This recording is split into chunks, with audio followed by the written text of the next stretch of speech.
Hercule Poirot and the Mystery of the Whispering Isle. Chapter 1. An Invitation to Mystery. The sea lay restless beneath the churning grey sky, its waves crashing furiously against the jagged cliffs of Whispering Isle. The storm had not yet arrived, but its presence loomed on the horizon, thick clouds gathering like an ominous promise. Against this backdrop, the ferryboat, its hull slick with salt spray, shuddered as it docked at the small jetty. A line of passengers disembarked, their coats flapping in the cold wind, faces turned downward against the spray. Among the passengers, a small man with a bowler hat perched carefully on his head, his elegant moustache untouched by the chaos of the wind, descended with characteristic precision. His luggage, a single compact suitcase, was carried ashore by a surly boatman who barely acknowledged him. "Merci, monsieur," said the man with a polite nod. He then stepped briskly onto the narrow stone path leading up to the manor. This was Hercule Poirot, famed detective and master of psychological insight, though today he was simply a guest. His arrival at Whispering Isle had been prompted by a curious letter, one signed by Sir Felix Harcourt himself. The letter had offered no explanation, only an invitation. "Come to Whispering Isle this weekend. It is a matter of utmost importance." As Poirot climbed the winding path, he cast his gaze across the island. The cliffs, dark and foreboding, jutted into the sea like the teeth of a great beast. Beyond them, Harcourt Manor perched precariously near the edge, its tall windows gleaming faintly in the fading light. The house, modern yet cold, was an imposing structure of stone and glass, the kind of place where secrets could thrive. At the top of the hill, a figure awaited him. Lady Genevieve Harcourt, Sir Felix's young and beautiful second wife, stood near the entrance of the house, her silk scarf fluttering in the wind. She was wrapped in a long navy coat, her auburn hair pinned neatly beneath a velvet hat. As Poirot approached, her lips curved into a practised smile. "Monsieur Poirot," she said warmly, extending a gloved hand, "welcome to Whispering Isle. I trust the journey was not too unpleasant." "Not at all, madame," Poirot replied, bowing slightly as he took her hand. "Although the sea, she is in a temper today. I hope it does not signify a storm of equal ferocity within the house." Lady Genevieve's smile faltered for the briefest moment, and Poirot did not miss the flicker of tension in her eyes. "Let us hope not," she said softly. "Do come in, you must be cold." She led him through the grand entrance hall, where marble floors gleamed beneath a massive chandelier. The air inside was warmer, but no less oppressive. A butler appeared silently to take Poirot's coat and suitcase, then disappeared as swiftly as he had come. "You are the last to arrive," Lady Genevieve continued, her heels clicking softly against the floor as she guided him through the house. "Everyone else is in the drawing-room. Sir Felix will join us shortly. He's been occupied." She hesitated on the word, as if searching for a better one.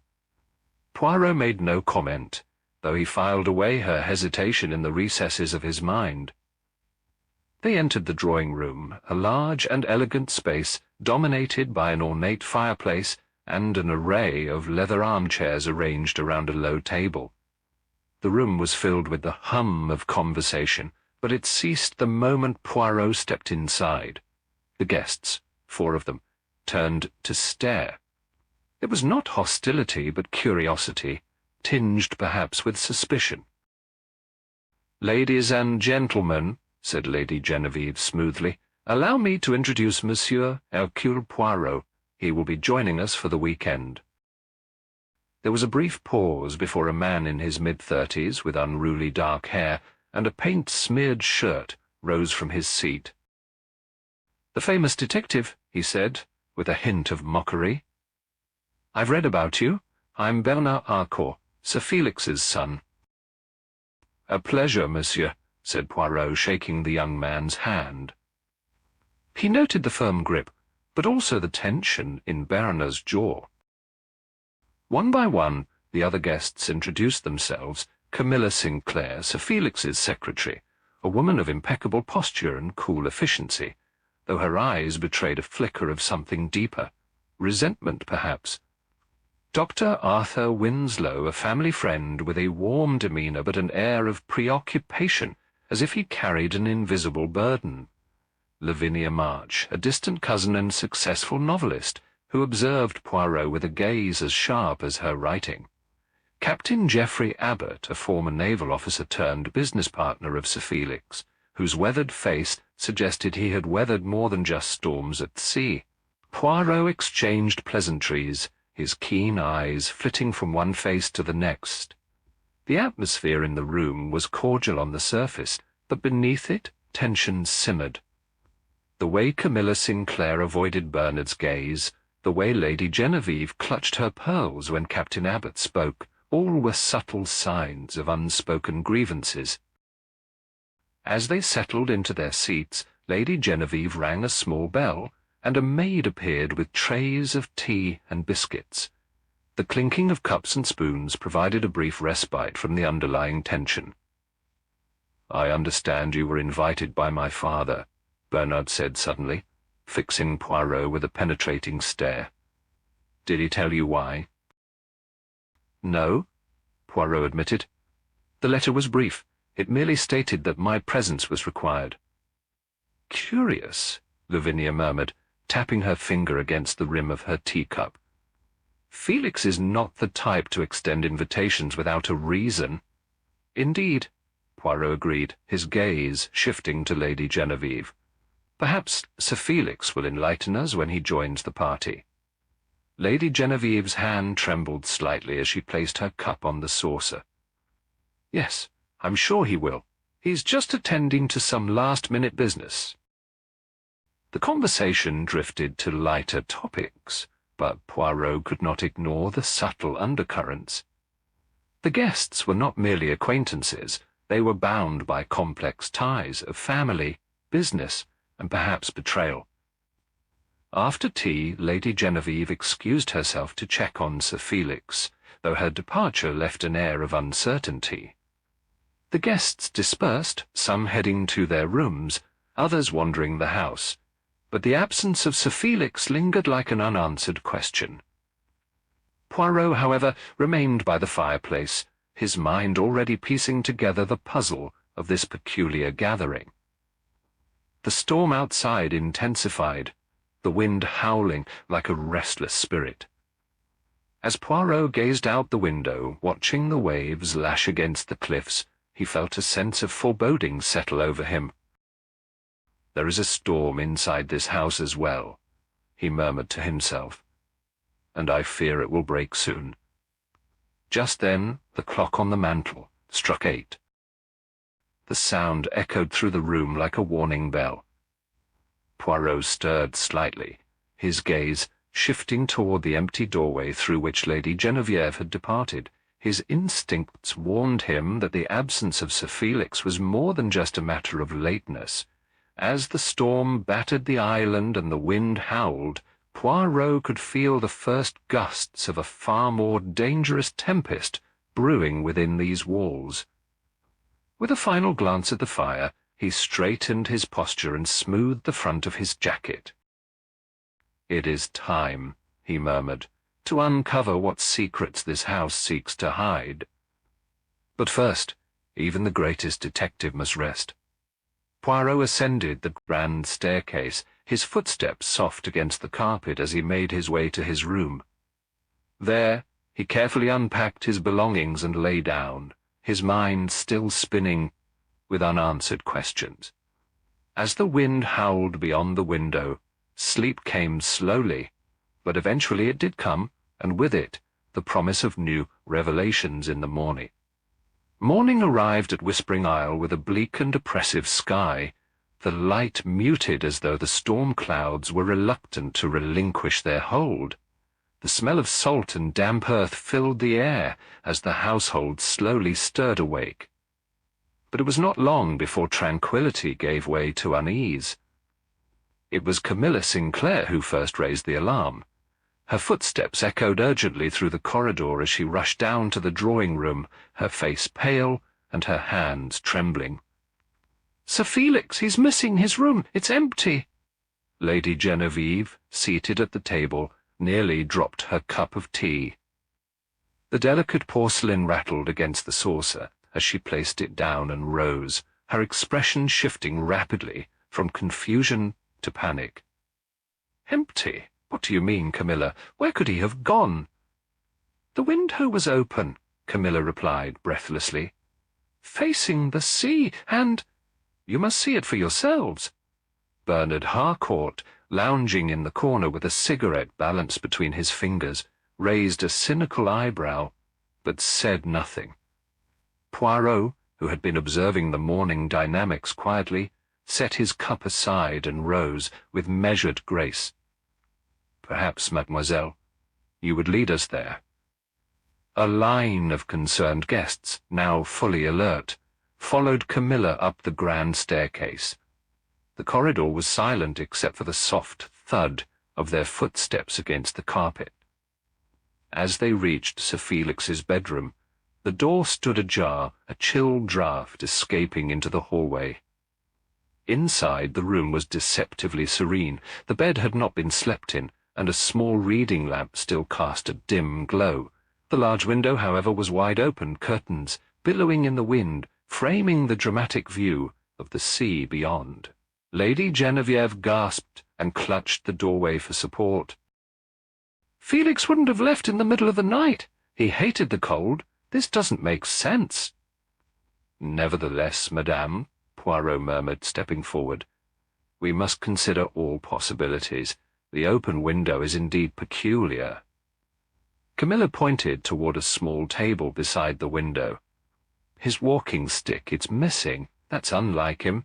He always needed it." The group stood in silence until Captain Geoffrey Abbott broke the spell. "We should search the cliffs. If the window was open, he could have—" He hesitated, unwilling to finish the thought.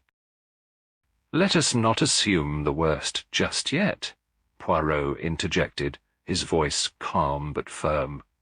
"We will search, of course, but first I wish to examine the room."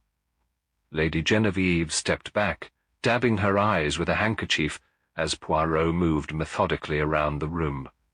His eyes flickered over the details, noting each item with precision. The bedcovers had not been disturbed. On the nightstand sat a broken porcelain figurine, its pieces arranged haphazardly, as if someone had tried to clean up the mess in a hurry. He picked up one of the larger fragments and examined it closely. "A recent break, I think," he said, his tone thoughtful. "Madame Harcourt, did Sir Felix often sleep with the window open?" "Never," she replied, shaking her head. "He was particular about draughts. He always complained if the room wasn't perfectly warm." "Interesting," Poirot murmured. He knelt by the window, his gloved fingers tracing the edge of the frame. There, caught in the latch, was a small piece of fabric. Silk, by the feel of it. He carefully removed it and slipped it into his pocket. "What have you found?" asked Lavinia March, who had been observing Poirot closely. "A clue, perhaps," Poirot replied enigmatically, rising to his feet. He leaned slightly out of the window, inspecting the wet ground below. To his surprise, there were no footprints visible on the soft earth beneath the window, an inconsistency that nagged at him. "The ground is damp from last night's rain," he noted aloud. "If Sir Felix had climbed out or been forced out, there should be traces, but there are none." Captain Abbott frowned. "Could he have fallen further out, closer to the cliffs?" "Perhaps," Poirot allowed, though his expression suggested he was not fully convinced. A sudden shout from outside shattered the stillness. Bernard Harcourt stood in the doorway, having returned from a brief foray toward the cliffs. "Camilla found his walking stick," he announced grimly, "near the edge of the cliff."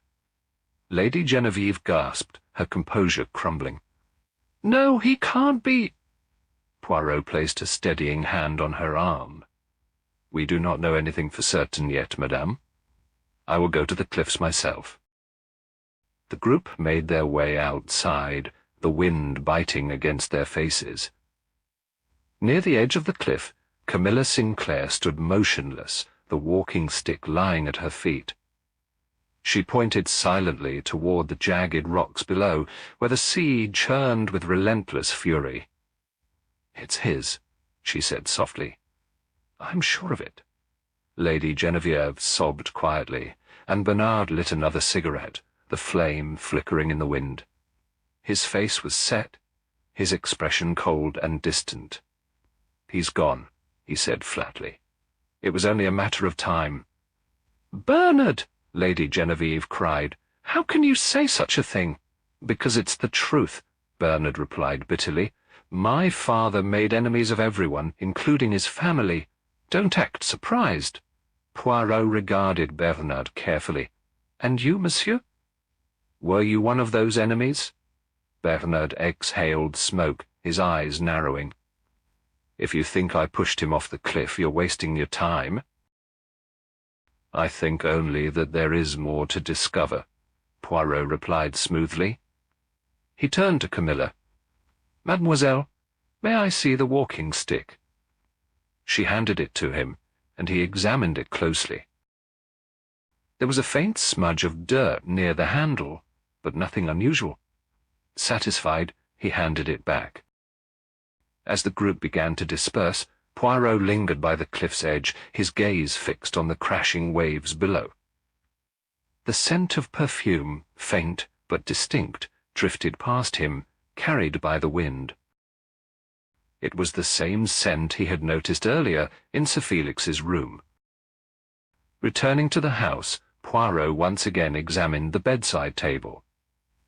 He picked up the fragments of the broken figurine and then turned his attention to a silk scarf that Lady Genevieve had been wearing the previous evening.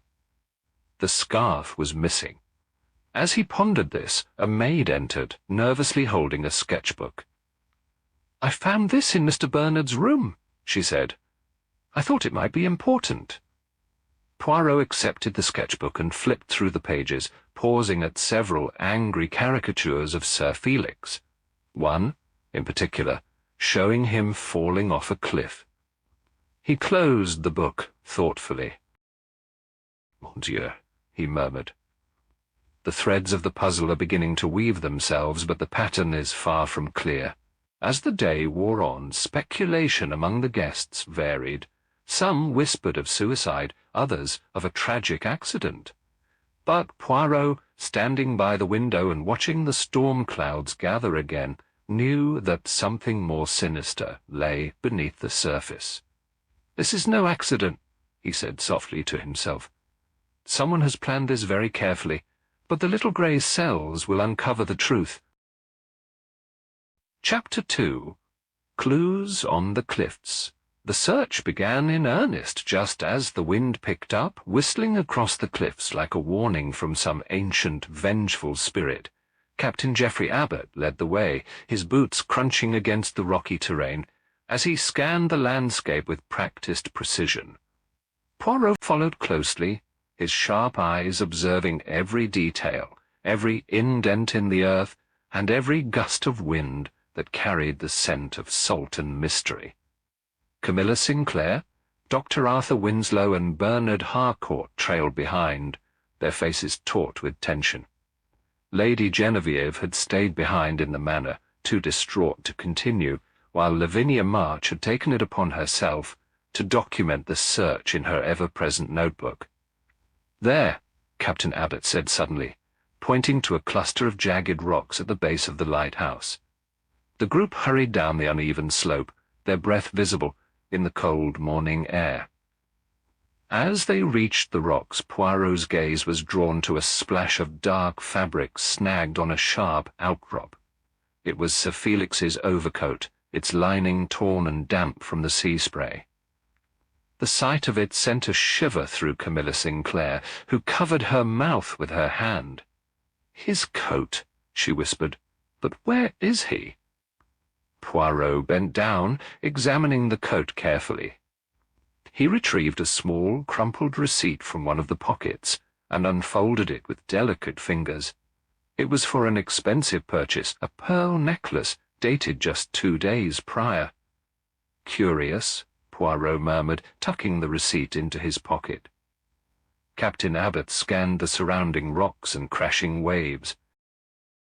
"If he fell from the cliffs, the body could be anywhere by now," he said grimly. "Perhaps," Poirot replied, his tone non-committal. He straightened and looked toward the lighthouse, its whitewashed walls stained with the wear of years.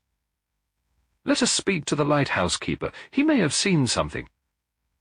When they reached the lighthouse door, Captain Abbott tried the handle, but it refused to budge.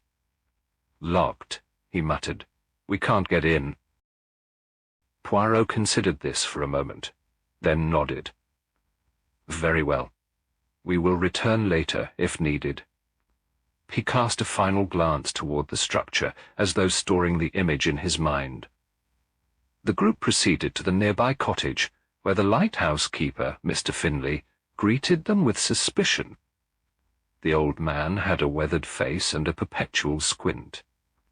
He peered at the group before reluctantly allowing them inside. "Strange folk coming around on a morning like this," he muttered. "What do you want?" "We are looking for Sir Felix Harcourt," Poirot explained. "He is missing, and we believe he may have come this way last night. Did you see anything unusual?" Mr. Finlay scratched his chin thoughtfully. "I did see someone heading toward the cliffs late last night," he admitted. "Couldn't see who it was. 2 dark and raining buckets, but they were moving fast, like they didn't want to be seen." "And you did not investigate, monsieur?" Poirot asked. "Not my business," the old man replied with a shrug. "People come and go as they please on this island. I don't ask questions." Dr. Winslow shifted uncomfortably. "It could have been Felix," he said quietly. "He's been under tremendous stress. His business dealings, there were complications. It wouldn't surprise me if he—" He stopped abruptly, as though realizing he had said too much. "Suicide, you mean?" Bernard interjected, his voice cutting through the room like a knife. "That's what you're implying, isn't it, Doctor? That my father jumped?" Dr. Winslow flushed. "I'm only saying it's a possibility. Felix was not a man without troubles." "And yet," Poirot said thoughtfully, "a man burdened by such troubles might confide in someone. Did Sir Felix share his concerns with you, Doctor?" "Not directly," Winslow replied, avoiding Poirot's gaze, "but I knew enough. Everyone did."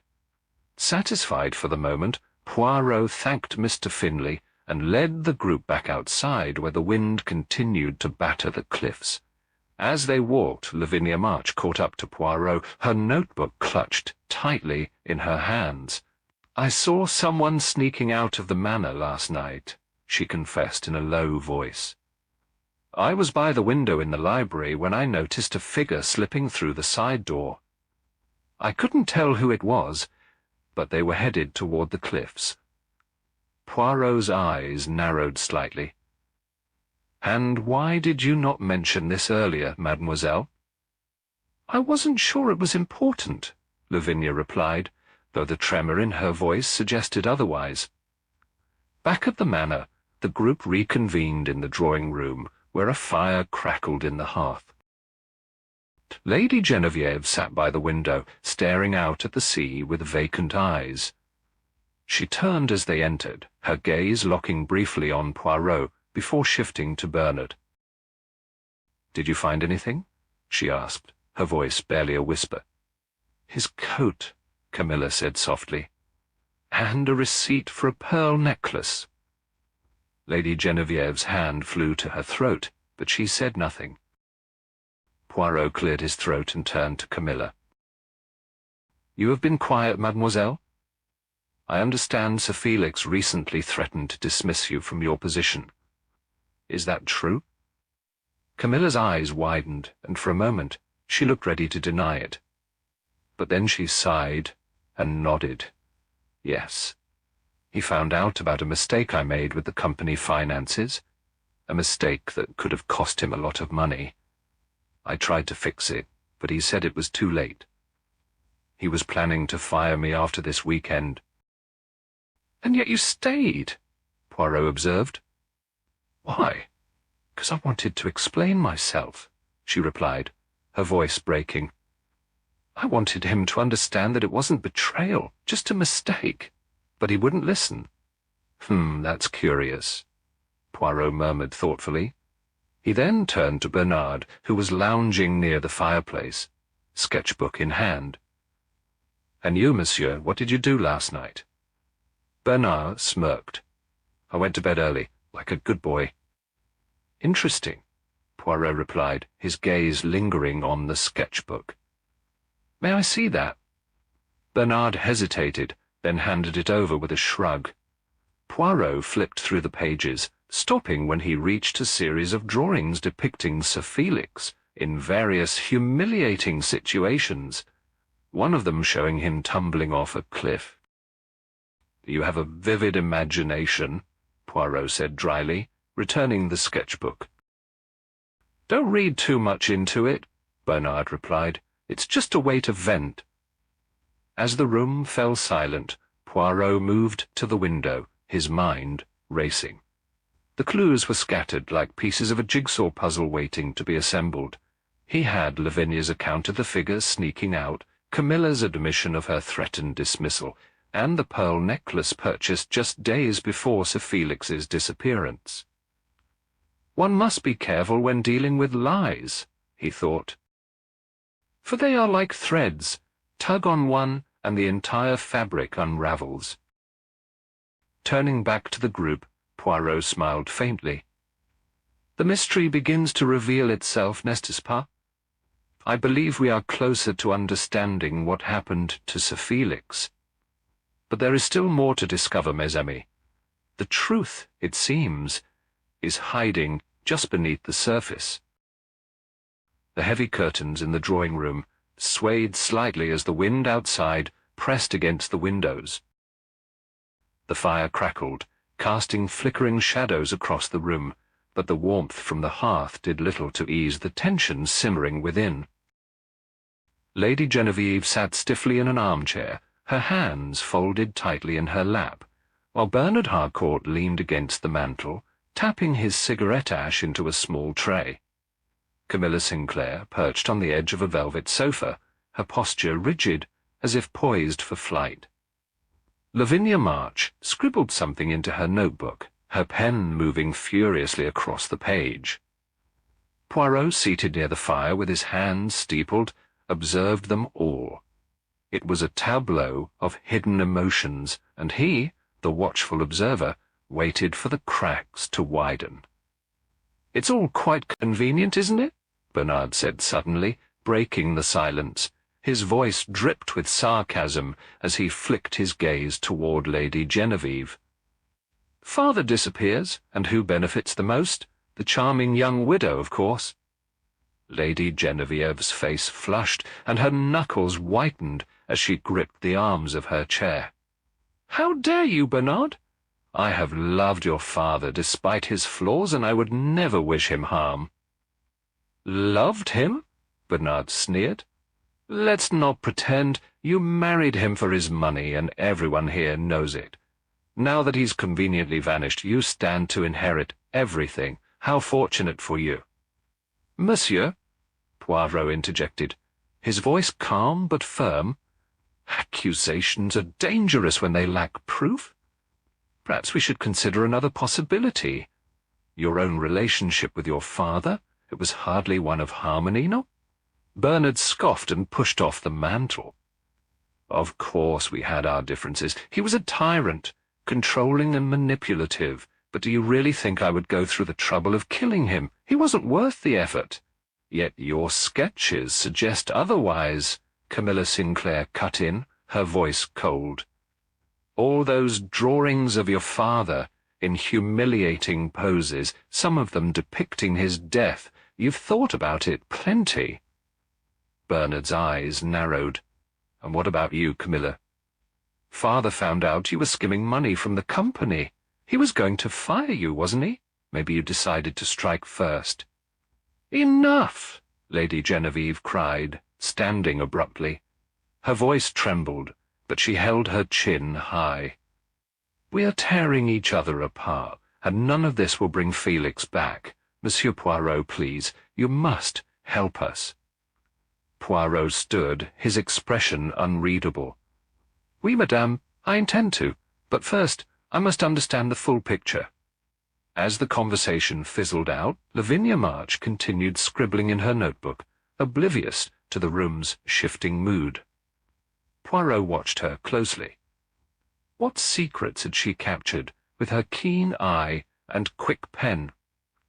Later that night, long after the household had retreated to their rooms, Poirot moved silently through the dimly lit corridors of Harcourt Manor. His instincts had been pricked by something, a ripple in the fabric of deceit that demanded further exploration. The wind howled as he stepped outside, the chill biting through his coat. He stayed close to the shadows, following the path that led to the cliffs. In the distance, he saw a figure moving swiftly toward the rocky edge.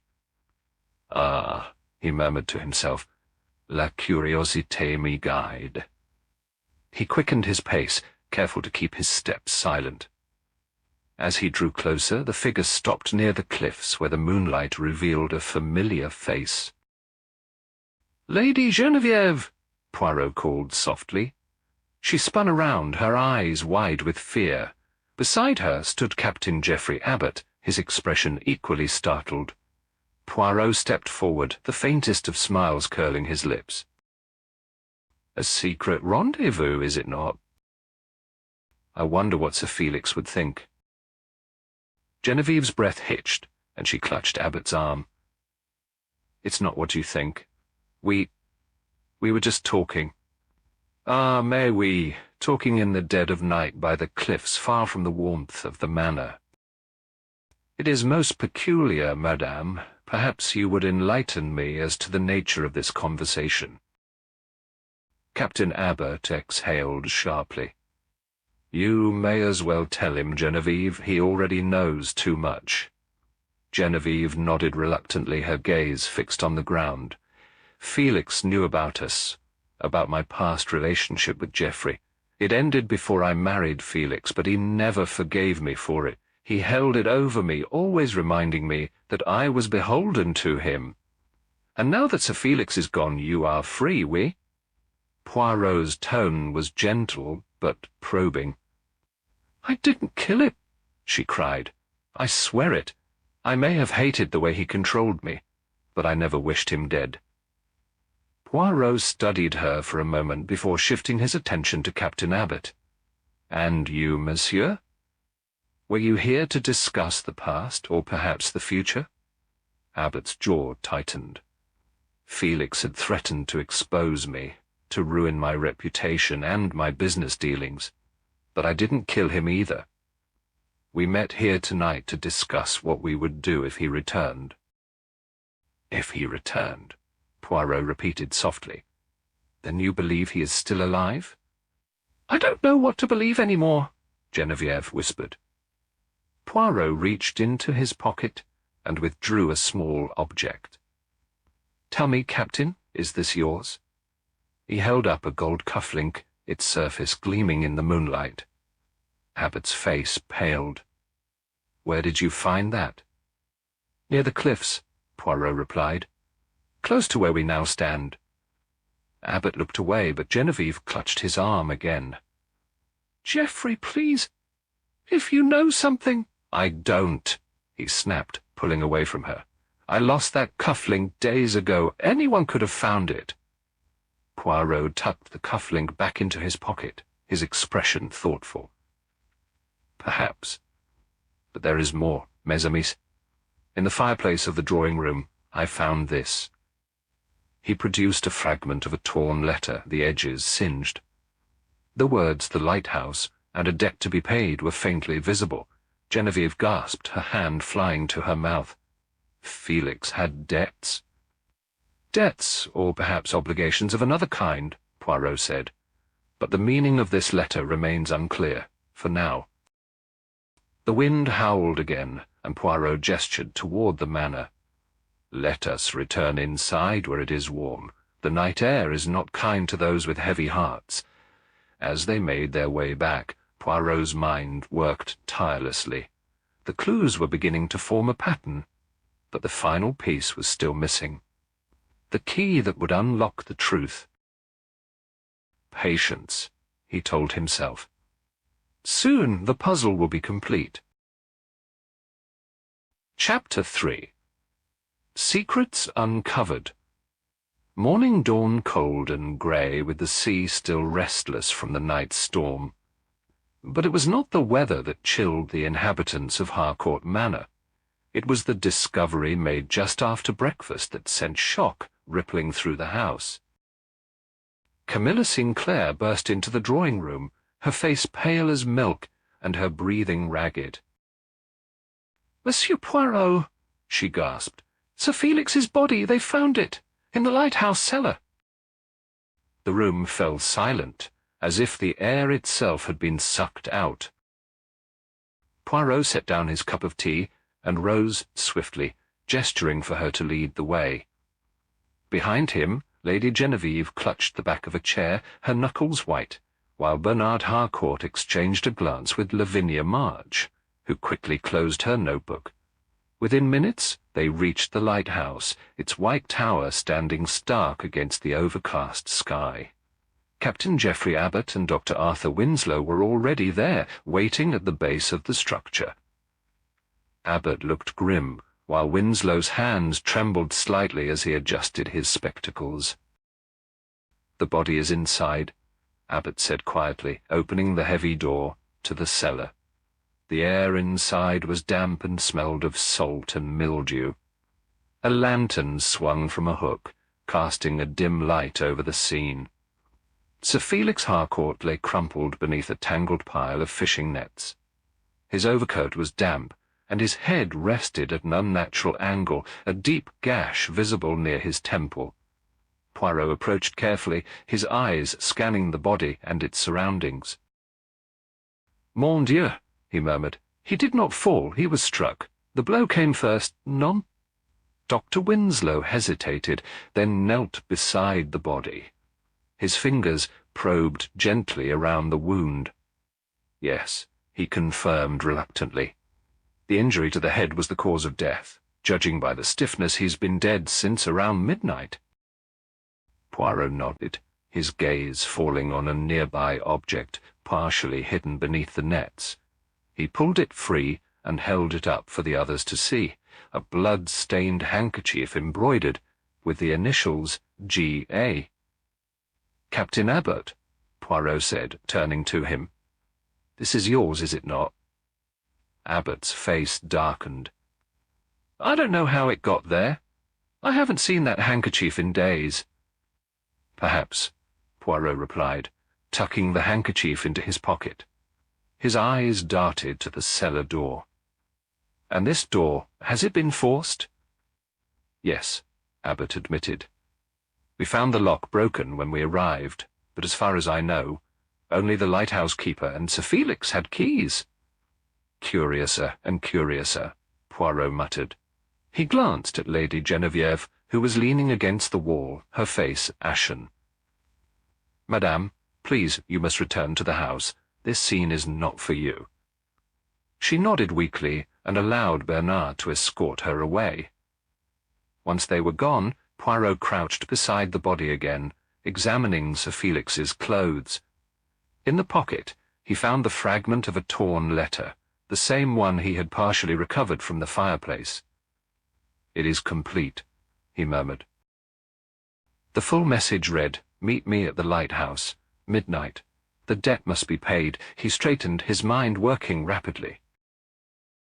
The debt, he whispered. "What debt did you owe, Sir Felix? And to whom?" As he turned to leave the cellar, Lavinia March appeared in the doorway, her notebook clutched tightly to her chest. "I heard what happened," she said softly.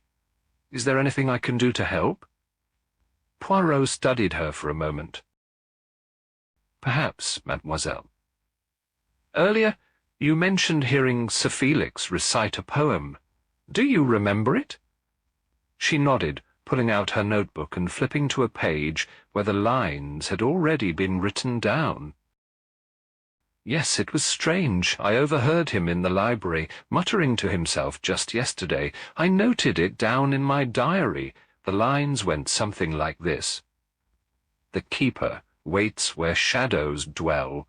Upon the shore a tolling bell. The debt is paid when blood is spilled, and secrets buried shall be fulfilled.'" "Does it mean anything to you?" she asked, her brow furrowed. Poirot tapped his chin thoughtfully.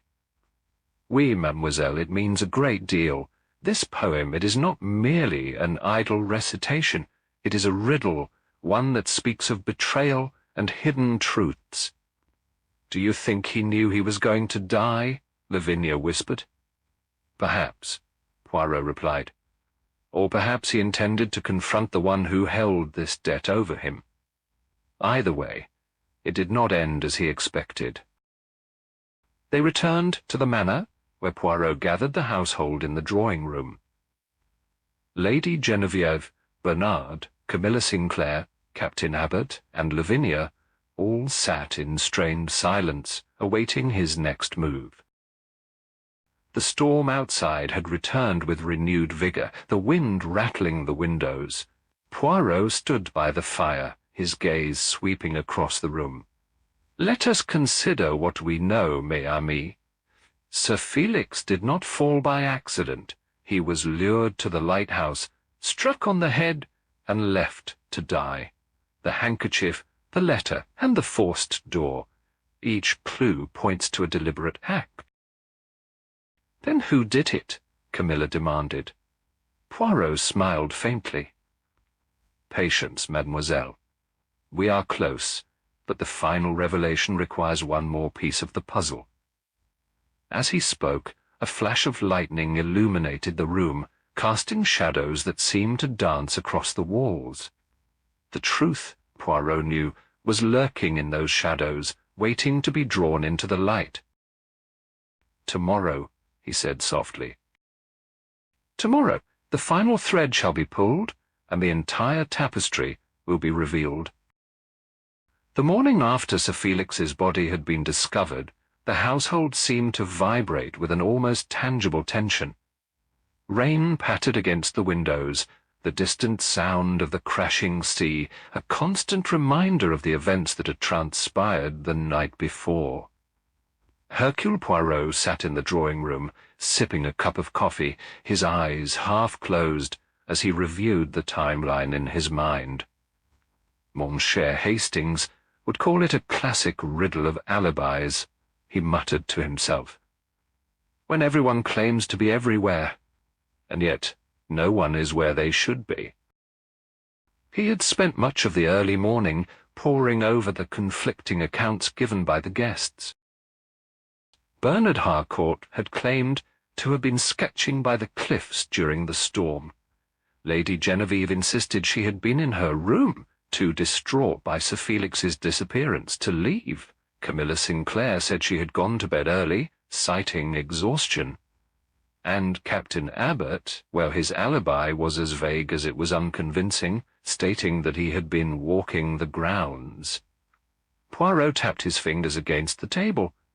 "There's a thread of truth hidden among the lies, but I must pull gently, lest it snap." He summoned Camilla Sinclair first. She entered the room hesitantly, smoothing her dress as she sat down opposite him. "Mademoiselle," Poirot began, "I have been told that Sir Felix intended to dismiss you from his employ. Would you care to elaborate on why?"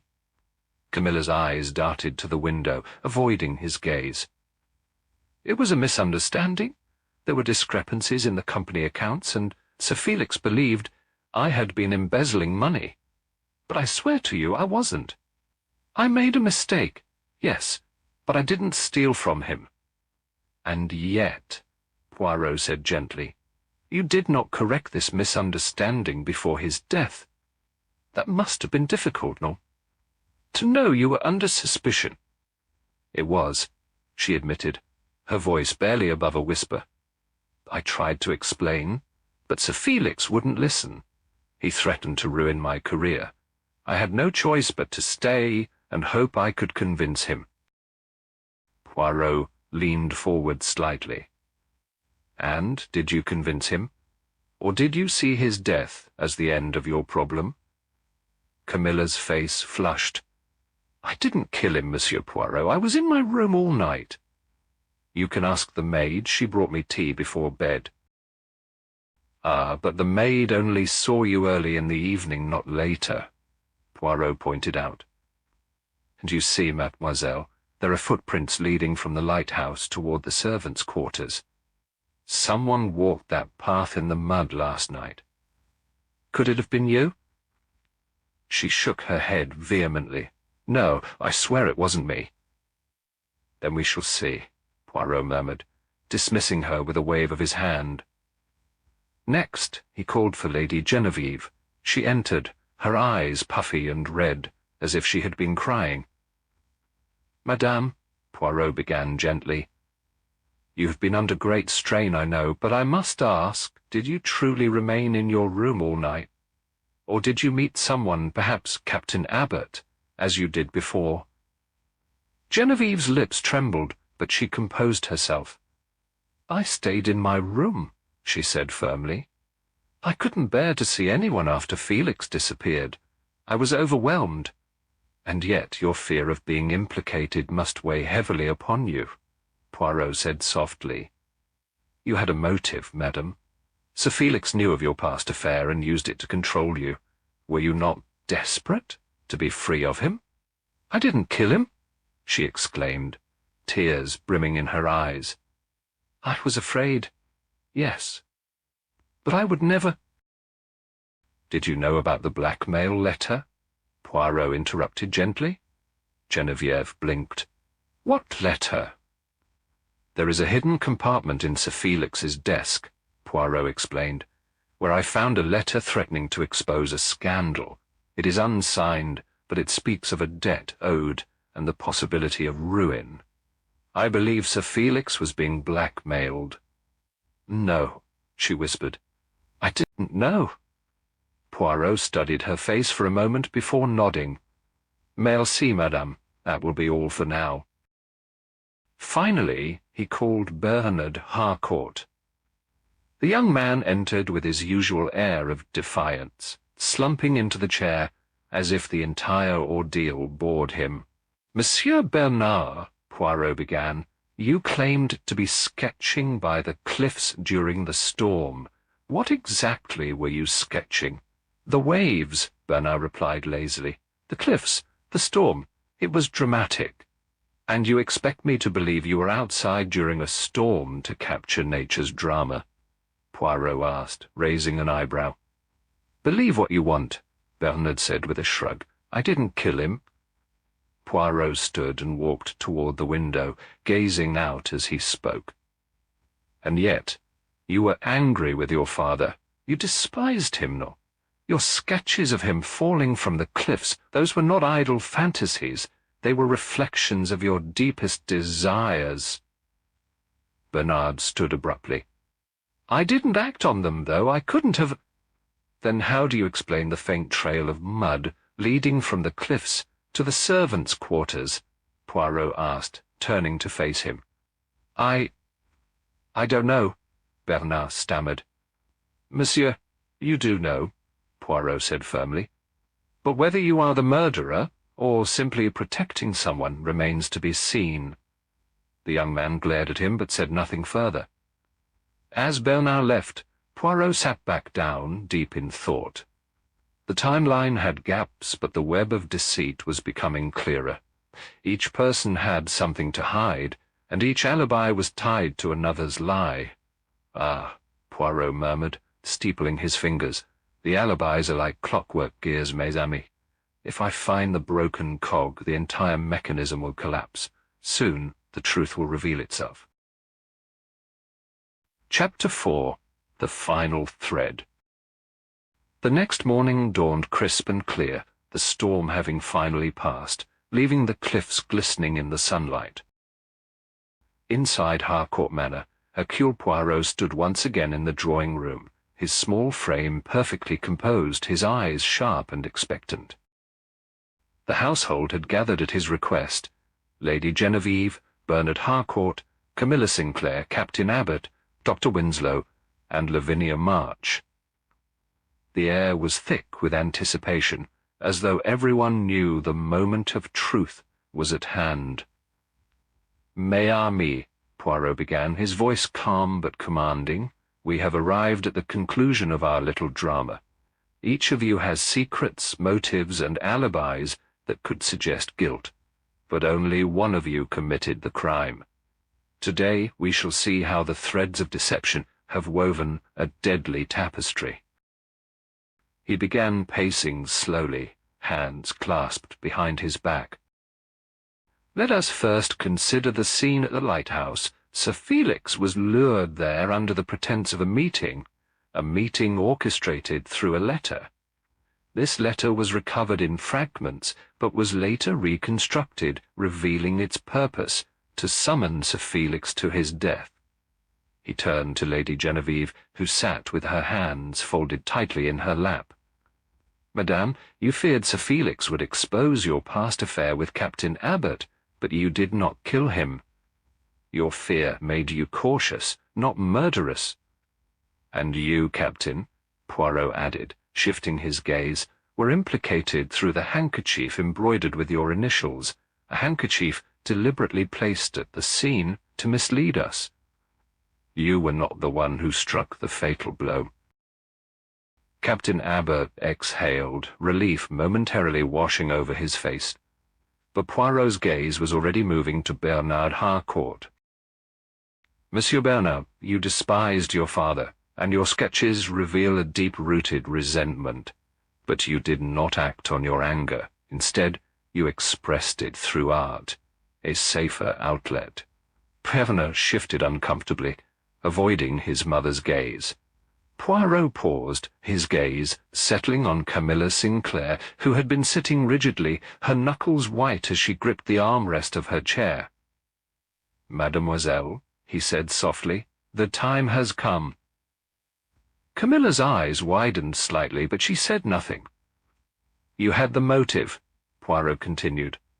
"Sir Felix discovered your embezzlement, a betrayal that could have ruined your career and your life. He confronted you, threatened you, and you had the opportunity. You were trusted enough to arrange the meeting at the lighthouse, where he thought he would gain the upper hand. But instead you delivered the fatal blow." Camilla's breathing quickened. "I didn't plan to kill him," she whispered. "It just happened.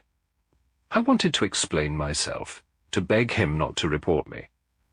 But he laughed. He said I was finished, that no one would hire me again. I panicked." "Oui," Poirot said sympathetically but firmly. "In that moment of desperation, you struck him with whatever you could find. But your panic did not end there. You attempted to cover your tracks. You forced the lighthouse door to make it look like a break-in. You planted Captain Abbott's handkerchief. You even staged the scene so that it seemed Sir Felix had been caught in an accident. But as meticulous as you were, you made mistakes." Camilla's gaze dropped to the floor. "The perfume," Poirot said, his voice soft but decisive. "Your signature scent was faint, but unmistakable in Sir Felix's room. And then there was the broken figurine, a gift Sir Felix had given you, one you despised. In your anger, you shattered it, but you left the pieces behind, unaware they would become part of the evidence." Camilla sobbed quietly, tears streaming down her face.